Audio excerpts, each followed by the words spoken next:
الحمد لله الحمد لله نحمده ونستعينه ونستغفره ونؤمن به ونتوكل عليه ونعوذ بالله من شرور أنفسنا ومن سيئات أعمالنا من يهده الله فلا مضل له ومن يضلله فلا هادي له ونشهد أن لا إله إلا الله وحده لا شريك له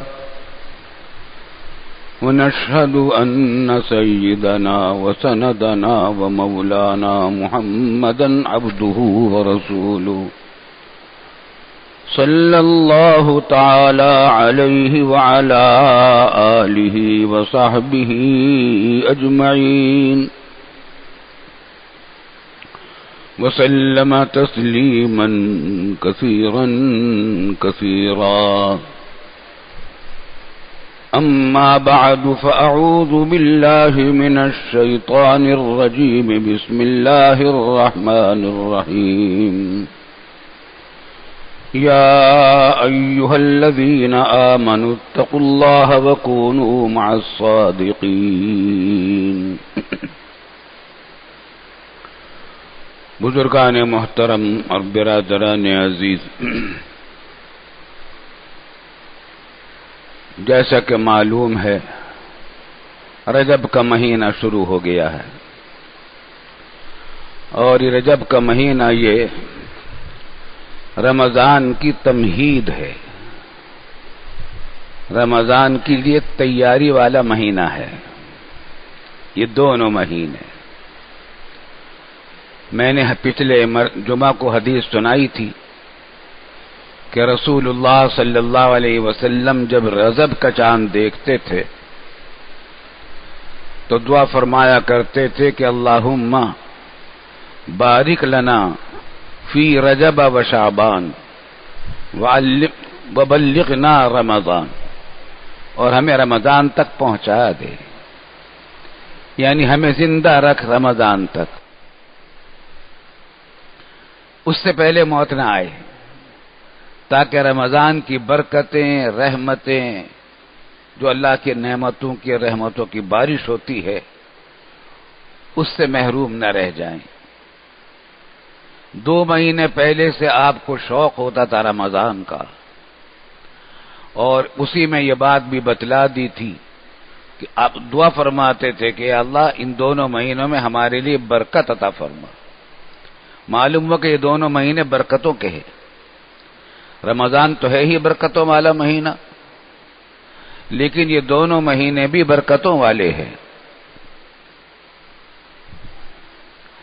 اور تمہید ہے رمضان کی۔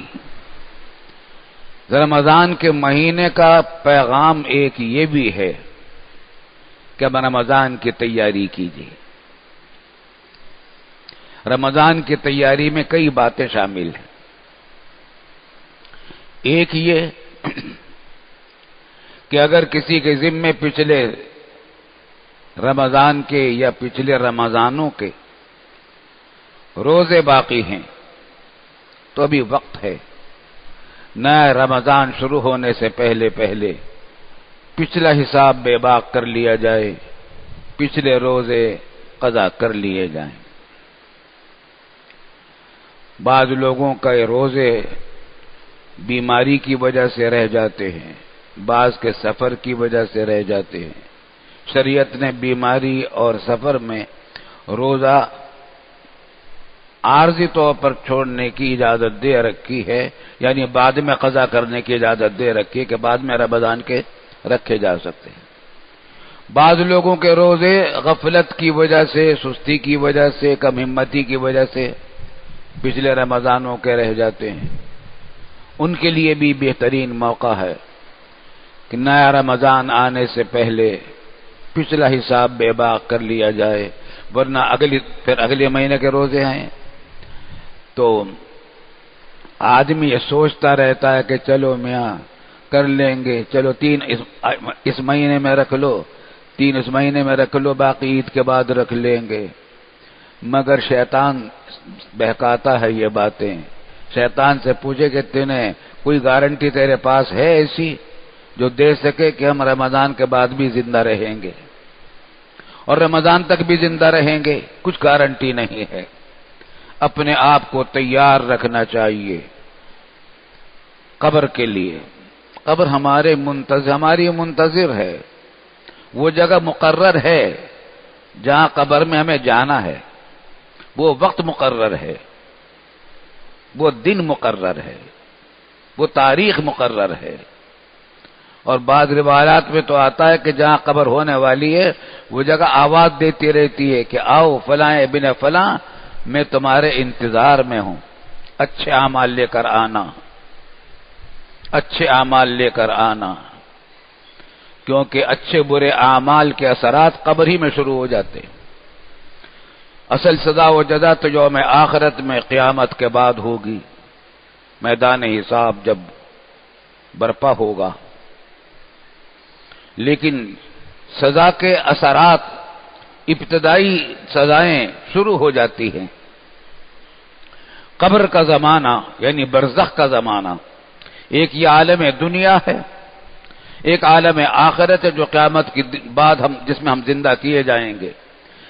قیامت سے پہلے، دوبارہ زندہ کیے جانے سے پہلے اور دنیا کی زندگی ختم ہونے کے بعد یہ جو زمانہ ہے، اس میں ہم کہاں رہتے ہیں؟ جسم زمین میں ہوتا ہے، روح اوپر ہوتی ہے اپنے مقام پر. یہ عالم برزخ ہے، درمیانی زمانہ، درمیانی عالم. ایک عالم دنیا ہے، ایک عالم آخرت ہے، ایک عالم برزخ ہے، درمیانی زمانہ ہے. اصل سزا و جزا آخرت میں ہونے والی ہے اور اس کی تمہید اور سزا و جزا کے اثرات قبر سے شروع ہو جاتے ہیں، یوم عالم برزخ میں شروع ہو جاتے ہیں. اللہ اکبر. جیسے اس کی مثال یوں سمجھیے کہ ایک شخص فرسٹ کلاس کا مسافر ہے، ریل میں اس کو جانا ہے. فرسٹ کلاس کے مسافر کو اس ریلوے اسٹیشن پر خصوصی وی آئی پی روم ملتے ہیں. ہوائی جہازوں کے لیے ایئرپورٹوں پر وی آئی پی لاؤنج میں ہوتے ہیں. اعلی درجے کے انتظامات وہاں ہوتے ہیں. ابھی سفر نہیں شروع ہوا لیکن سفر کے تیاریاں ہیں. تو تیاریاں بھی ایسے انداز کی جاتی ہیں کہ بڑے ان کا اعزاز ہوتا ہے. اس ٹکٹ کے اصل اثرات تو سفر سے شروع ہوں گے لیکن اس کے ابتدائی اثرات یہاں ہیں. اور اسی طریقے سے اگر کوئی مجرم ہے جس کو سزائے موت ہونے والی ہے، اللہ پناہ میں رکھے، یا کوئی اور سزا ہونے والی ہے، اس کو لے جایا جا رہا ہے تو اس کو کس طرح لے جایا جاتا ہے؟ بیڑیاں ڈال کر، ہتھکڑیاں ڈال کر، گھسیٹ کر، بدترین جگہ پر کھڑا کر کے اس کو انتظار میں کھڑا کیا جاتا ہے، پھر وہ قید خانے میں جاتا ہے. اسی طریقے سے برزخ کا معاملہ ہے. اگر اعمال اچھے ہیں اور آخرت میں اس کے اعمال ظاہر ہونے والے ہیں، اچھے اعمال، اور اچھے اعمال ظاہر ضرور ہوں گے. اگر یہ نیکوکار ہے تو قبر میں بھی اس کا استقبال ہوتا ہے. اور حدیث میں آتا ہے کہ ایسے شخص کے لیے قبر کو کشادہ کر دیا جاتا ہے اور جنت کی کھڑکی اس کے قبر کی طرف کھول دی جاتی ہے. ٹھنڈی ہوائیں وہاں اس میں آتی ہیں. اور جو خدا نخواستہ بدکار ہوتا ہے اس کو سزا کی ابتدائی سزائیں یہاں شروع ہو جاتی ہیں. ہتھوڑوں سے اس کو پیٹا جاتا ہے، سانپ ان کو ڈستے ہیں، بچھو ڈستے ہیں.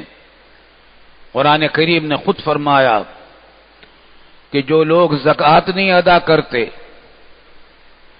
ان کے لیے اس مال کو جو انہوں نے ذخیرہ کیا تھا سانپ بنا دیا جائے گا اور وہ ڈسے گا اور کہے گا انا مالک انا کنزک، میں ہوں تیرا مال، تیرا خزانہ جس کو تو نے جمع کیا تھا زکات بچا کر، زکات نہ دے کر، تو وہ سزا ملے گی۔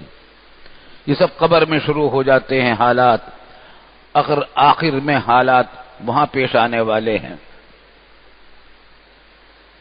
اللہ تعالی ہمیں قبر کی تیاری کی توفیق عطا فرمائے۔ تو رمضان آنے سے پہلے، نیا رمضان آنے سے پہلے ہم میں سے جس کے ذمے کچھ روزے باقی ہوں وہ کر لیں۔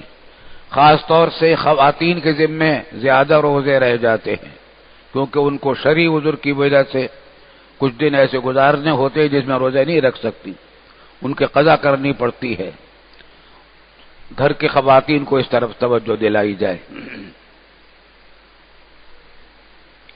اسی طریقے سے یہ رجب کا مہینہ پیغام ایک اور دے رہا ہے، اور وہ یہ کہ عام طور سے لوگ زکوٰۃ رمضان میں ادا کرتے ہیں، اور حساب زکوٰۃ کا رمضان سے کرتے ہیں، زکوٰۃ میں رمضان میں ادا کرتے ہیں۔ اگر کسی کے ذمے پچھلے سالوں کی یا پچھلے سال کی زکوٰۃ باقی ہے تو نیا سال شروع ہونے سے پہلے اس کی ادائیگی کرے، اور یہ یاد رکھے کہ زکوٰۃ کو بچانا خطرناک ہے۔ حدیث میں آتا ہے کہ ما خالطت الزکوٰۃ مالا الا اہلکتہ، زکوٰۃ کا مال جس مال میں مل جاتا ہے، زکوٰۃ کا مال جس حلال مال میں بھی مل جاتا ہے، اس حلال مال کو بھی برباد کر دیتا ہے۔ ملنے کی دو صورتیں ہیں، ایک یہ کہ زکوٰۃ کا مستحق نہیں ہے اور زکوٰۃ لے لی تو اور جو پچھلا مال ہے وہ بھی برباد ہوگا، اس سے طرح طرح کی مصیبتیں آئیں گی۔ اور دوسری صورت مال زکوٰۃ کے ملنے کی یہ ہے کہ آدمی نے زکوٰۃ نہیں نکالی، زکوٰۃ کا مال جو نکالنا چاہیے تھا وہ باقی مال کے ساتھ ملا رہا، اس کی وجہ سے باقی مال بھی برباد ہوگا، بربادی آئے گی۔ بربادی کیا آئے گی؟ نحوست آ جائے گی، یا تو بیماریاں آ جائیں گی، یا مقدمہ بازی کھڑی ہو جائے گی، یا لڑائی جھگڑے کھڑے ہو جائیں گے، طرح طرح کی مصیبتیں آنی شروع ہو جائیں گی۔ آدمی سمجھتا رہے گا کہ میرے اوپر کسی نے جادو کرا دیا ہے، کالا عمل کرا دیا ہے۔ خوب سمجھ لیجئے، کالا عمل ہو یا کچھ بھی ہو، گناہ سے زیادہ بڑا کالا عمل کوئی نہیں ہے۔ سب سے بڑا کالا عمل گناہ ہے۔ آدمی کہتے رہتے صاحب ہماری بچوں کے رشتے رکے ہوئے، کسی نے بندش لگا دی ہے، ہمارا کاروبار میں ترقی نہیں ہوتی، کسی نے بندش لگا دی ہے۔ بعض لوگ ایسا بھی کرتے ہیں، جادو ٹونے بھی کرتے ہیں، اللہ تعالیٰ ان کو ہدایت دے، اس گناہ سے بچائے، لیکن اس سے بھی زیادہ اثرات انسان کے اپنے اعمال کے ہوتے ہیں۔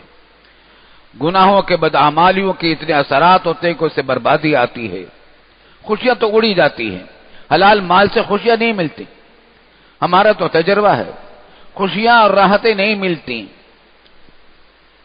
ہمارے والد صاحب رحمۃ اللہ علیہ نے تفسیر معارف القرآن میں ایک بڑی حکیمانہ بات فرمائی، فرمایا کہ راحت، آرام، خوشیوں اور عزت، ان کا سامان تو کارخانوں میں بنتا اور بازاروں میں بکتا ہے۔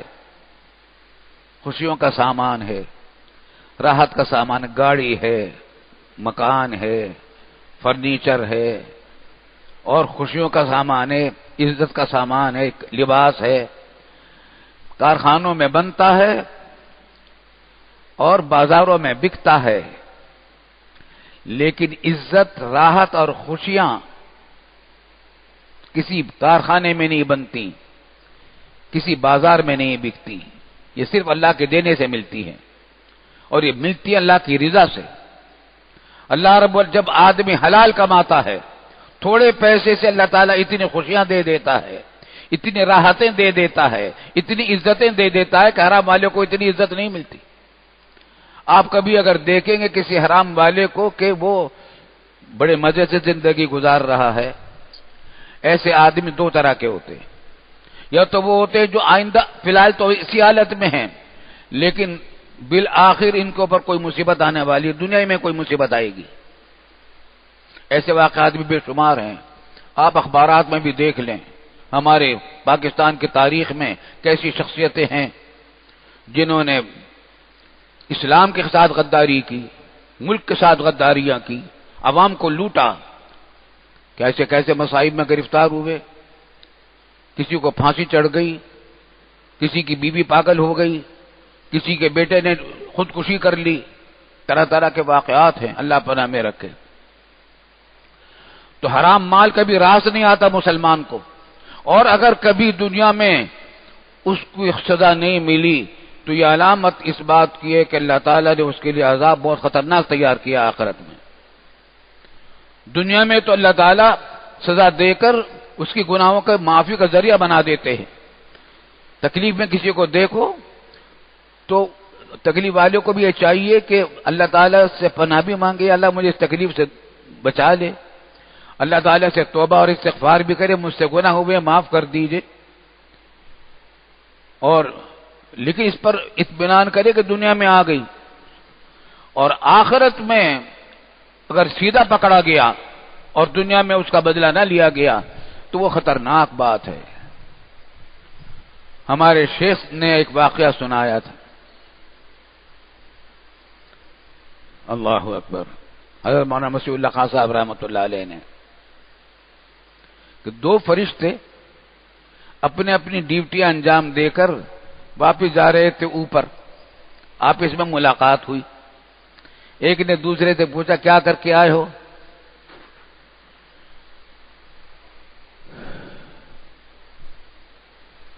تو اس نے کہا کہ ایک نیک بندہ تھا، اس کا مرنے کا وقت قریب تھا، اس کو شوق ہوا شہد کھانے کا، شہد پینے کا، اس کے پاس شہد کی شیشی رکھی ہوئی تھی، مجھے حکم ہوا کہ اس شہد کی شیشی کو گرا دو تاکہ پی نہ سکے۔ تو یہ عجیب بات تھی، دیندار آدمی کو شہد نہ پینے دیا، یہاں تک کہ انتقال ہو گیا اس کا۔ دوسرے سے پوچھا تم کیا کر کے آئے ہو؟ کہا کہ میں دوسرا معاملہ کر کے آیا ہوں۔ برعکس ایک یہودی تھا، مرنے والا تھا، اس کو خواہش ہوئی مرنے سے پہلے شہد کی تھی یا کس چیز کی، ہاں مچھلی کھانے کا شوق ہوا۔ اس کے گھر میں مچھلی نہیں تھی، اس کے گھر میں ایک حوض تھی، مجھے اللہ نے حکم دیا کہ اس کے اندر مچھلی ڈال دو تاکہ یہ مچھلی کھا لے۔ چنانچہ اس نے مرنے سے پہلے مچھلی کھائی، مزے سے کھائی، مر گیا۔ مگر دونوں کو بڑا تعجب تھا کہ ہمیں ڈیوٹی تو یہ ملی تھی، حکمت اس میں کیا تھی؟ اللہ تعالیٰ سے عرض کی جا کر تو اللہ تعالیٰ نے فرمایا کہ اس میں راز تھا، وہ یہ کہ وہ جو اللہ کا نیک بندہ تھا اس کے لیے میں نے بہت اونچے درجات پہلے سے مقرر کر رکھے تھے، لیکن اس کے نیکیوں میں کچھ کمی تھی، اس کمی کو میں نے اس طریقے سے پورا کیا کہ اس کی ایک تمنا روک دی، اس کی وجہ سے اس کا ثواب میں جو کمی تھی وہ پوری ہو گئی۔ اس بات سے اب میرے پاس سوائے ثواب کے اس کے لیے کچھ نہیں ہے، رحم ہی رحم ہے، ثواب ہی ثواب ہے، راحتیں ہی راحتیں ہیں۔ اور جہاں تک یہودی کا معاملہ ہے، اس نے دنیا میں کافر تو تھا لیکن بہت سارے نیک کام کر رکھے تھے، جتنے نیک کام اس نے کیے تھے میں نے دنیا میں اس کو اس کا اجر دے دیا تھا، دنیا میں عزت بھی دی تھی، مال و دولت بھی دیا تھا، کاروبار بھی دیا تھا، راحت بھی دی تھی۔ اب ایک اس کی ساری نیکیوں کا میں دنیا میں بدلہ دے چکا تھا، ایک نیکی اس کی باقی تھی جس کا بدلہ مجھے دینا تھا، وہ میں نے مچھلی کی صورت میں اس کی تمنا پوری کر دی تاکہ جب وہ میرے پاس آئے تو میرے پاس سوائے عذاب کے کچھ نہ ہو، اس کے لیے صرف عذاب ہوگا اس کے لیے۔ تو اللہ رب العالمین بعض اوقات دنیا میں کسی کو مال و دولت اور ظاہری عزت اگر دے دے تو تو یہ اچھی علامت نہیں ہے. ہمارے حرام کمانے والے کو اگر یہ چیز ملے یہ خطرناک بات ہے. اللہ تعالیٰ سے معافی مانگنی چاہیے اور معافی بھی مانگیں, توبہ بھی کریں اور اللہ کے عذاب سے پناہ بھی مانگیں. اللہ دنیا کے عذاب سے بھی مجھے بچا لیجیے, دنیا کے عذاب سے بھی پناہ مانگے, آخرت کے عذاب سے بھی مانگے. اللہ مجھے دنیا کے عذاب سے بھی بچا لیجیے, آخرت کے عذاب سے بھی بچا لیجیے. توبہ بھی کرے اور استغفار بھی کرے, انشاءاللہ بیڑا پار ہو جائے گا. تو رمضان آنے سے پہلے ایک کام یہ کرنا ہے کہ زکاتیں اگر واجب ہیں وہ ادا کر دی جائیں. اچھا, بعض لوگ اچھے خاصے پڑھے لکھے دیندار لوگ, مالدار لوگ, ہم سے تعلق رکھنے والے بھی بعد ایسے ملے کہ وہ کہتے ہیں کہ ہم خرچہ تو بہت کرتے رہتے ہیں اللہ کے راستے میں, لیکن حساب نہیں کرتے اور اتنا دے دیتے ہیں کہ ہمارا اندازہ ہے کہ زکات بھی اس میں ادا ہو جائے گی. یہ خطرناک بات ہے, خطرناک بات ہے. اس میں بھول چوک ہو سکتی ہے, بھول چوک ہو سکتی ہے. اس واسطے میں تو یہ ہمیشہ یہ کہا کرتا ہوں کہ زکات کا پورا حساب رکھیں, لکھ کر رکھیں. زکات کا سال جس دن ختم ہو رہا ہے اس دن دیکھیں کہ آپ کی ملکیت میں نقد کیش کتنا ہے, بینک بیلنس کتنا ہے, زیورات سونے یا چاندی کے اگر ہیں تو وہ کتنی قیمت کے ہیں, اور کاروبار اگر ہے تجارت ہے تو مال تجارت کتنی قیمت کا ہے. قیمت ریٹیل کی نہیں لگے گی, یہ آسانی دی ہے شریعت نے, بلکہ تھوک کی لگے گی. اور تھوک میں بھی ایسی قیمت لگے گی کہ اگر پورا کارخانہ, پوری پیداوار یا پورا راو میٹیریل یا تجارت کا سارا مال اکٹھا فروخت کریں اور کوئی خریدے تو پیسے اتنے زیادہ نہیں دے گا جتنا ریٹیل والا دے دیتا ہے, وہ کم دے گا. تو وہ شمار ہوگی قیمت.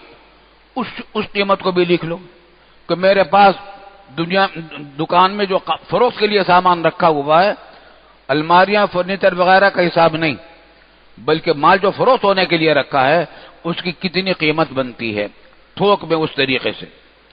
یا اگر کسی کا کارخانہ ہے تو راو میٹیریل اس کا کتنی قیمت کا ہوگا اور تیار شدہ مال کتنی قیمت کا ہوگا, وہ لکھ کر لیں. سب کا ٹوٹل نکال کے اس کا 2.5% نکال دیں. اس کی کاپی بنانی چاہیے زکات کی, ہر سال کی. کرنے والوں کے پاس 40 سال کی سارا کچا چٹھا ہوتا ہے ان کے پاس, تاریخ بھی یاد رہتی ہے ان کو اس طریقے سے کہ اب سے 40 سال پہلے میری مالی پوزیشن کیا تھی اور اب میری مالی پوزیشن کیا ہے.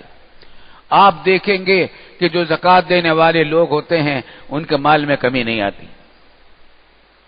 اس کے علاوہ صرف زکات پر اکتفا بھی نہیں کرنا چاہیے, زکات کے علاوہ بھی دینا چاہیے. صدقۃ الفطر بھی واجب ہوتا ہے. اس کے علاوہ نفل صدقات بھی کرتے رہنا چاہیے, اللہ کے راستے میں دیں. اور ایک خاص بات یہ ہے صدقے کی کہ ایک خبر دی ہے رسول اللہ صلی اللہ علیہ وسلم نے, اور یہ ایسی خبر نبی کے علاوہ کوئی نہیں دے سکتا. نبی صلی اللہ علیہ وسلم نے فرمایا کہ لا ينقص مال من صدقہ, مال کی وجہ سے, صدقے کی وجہ سے مال میں کوئی کمی نہیں آتی. رکھ لو بھائی, ابھی رکھو. صدقے کی وجہ سے مال میں کمی نہیں آتی. حالانکہ بظاہر تو دیکھنے میں آتا ہے کہ اگر کسی کے پاس 1,00,000 روپے ہیں, اس نے 1,000 دے دیے تو باقی 90,000 بچے, لیکن نبی کہتا ہے کہ کمی نہیں آئی. وجہ اس کی ہے کہ وہ باقی 99,000 جو بچے ہیں ان کی مارکیٹ ویلیو بہت بڑھ گئی ہے. اس میں اتنے کام نکلیں گے جو 1,00,000 میں نکلتے تو اس سے بھی زیادہ کام اتنے 99,000 میں نکلیں گے. برکت بڑھ جائے گی. جب برکت بڑھ جاتی ہے تو تھوڑے خرچ میں زیادہ کام ہو جاتا ہے, تھوڑے کم میں زیادہ راحت مل جاتی ہے, زیادہ شفا مل جاتی ہے. تو زکات کے علاوہ بھی نفلی صدقات کرتے رہنا چاہیے, لیکن نہ کرے تو کوئی گناہ بھی نہیں. زکات ہے, صدقۃ الفطر ہے, یہ جو واجبات ہیں ان کے مالی واجبات, ان کی ادائیگی کا اہتمام کرنا چاہیے. تو رجب کے مہینے کا ایک پیغام یہ بھی ہے کہ رمضان کے آنے سے پہلے زکات بھی ادا کر دی جائے اور حساب کر کے کی جائے. اگر کسی نے اس سے پہلے حساب نہیں لکھا اب لکھ لے, اب اندازہ کر لے کہ پچھلے سالوں میں جب سے میرے پاس زکوٰۃ ادا ہوئی، فرض ہوئی تھی، میں نے اندازہ کتنے رقم ادا کی ہوگی، محتاط اندازہ کر لے، مثلا بنتا ہے کہ حساب سے کہ اس کے ذمہ میرے ذمہ پچھلے سالوں کی زکوٰۃ مثلا 1,00,000 روپے ہے، تو احتیاطاً اندازہ کر لے کہ 1.5 لاکھ روپے میں ادا کروں، دے دے، ایک مرتبہ فارغ ہو جائے، اور پھر ہر سال کا حساب الگ سے کرے۔ انشاءاللہ تعالی مال میں کمی نہیں آئے گی۔ آپ دیکھ لیں گے، تجربہ کر لیں گے، جو لوگ زکوٰۃ پابندی سے ادا کرتے ہیں اور صدقات دیتے ہیں، ان کے مال میں کمی نہیں آتی، مال بڑھتا ہی چلا جاتا ہے، مال بھی بڑھتا ہے، برکت بھی بڑھتی چلی جاتی ہے۔ اللہ تعالی ہمیں رمضان آنے سے پہلے پہلے ان تمام باتوں پر عمل کی توفیق عطا فرمائے۔